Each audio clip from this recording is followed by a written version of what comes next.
எங்கள் நாத்தனார் வீட்டில் மாலை போட்டு கோயிலுக்கு போகிறேன்னு சொல்லியிருந்தாங்க. அதுக்காக புடவை எடுத்துறது சொன்னாங்களா. சரி, நம்மளுக்கு பிடிச்ச மாதிரி அவங்களுக்கு பிடிச்ச மாதிரியும் நாங்கள் கடை கடையாக ஏறி இறங்கி புடவை மட்டும் இல்லைங்க, தேவையான திங்ஸையும் வாங்கிட்டோம். அது எல்லாத்தையும் அவங்ககிட்ட நம்ம கொடுக்க போகிறோம். அவங்களோட ரியாக்ஷன் எப்படி இருக்குன்னு பார்க்க போகிறோம். காலையிலேருந்து நிறைய வாட்டி ஃபோன் பண்ணிட்டேன், வந்த உடனே கத்த போகிறாங்கன்னு நினைக்கிறேன். இல்லை, மாலை போட்டிருக்காங்க, கத்த மாட்டாங்க. பார்க்கலாமா, கொடுத்துடலாமா, வாங்க.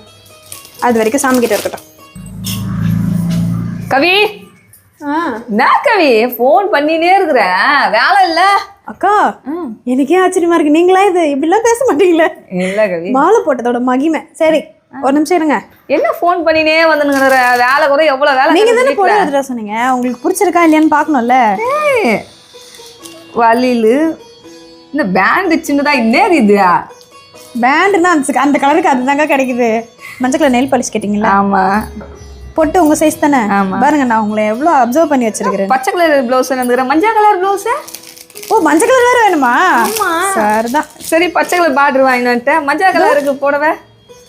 ஓகேவா கலரு? ஓகே ஓகே, சரி அது ஓகே இருக்கட்டும். இது ஓகே. இதுக்கு எங்க ப்ளவுஸ்? அதான் இதுக்கு ப்ளவுஸு இல்லையே.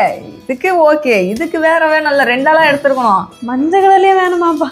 ஆமா. ஆனா இந்த மாதிரி சீர்கேடு யாரும் பார்த்தது நல்லா இருக்கா உங்களுக்கு? நல்லா இருக்குப்பா. ஓகே, 7 பாட்டு இது.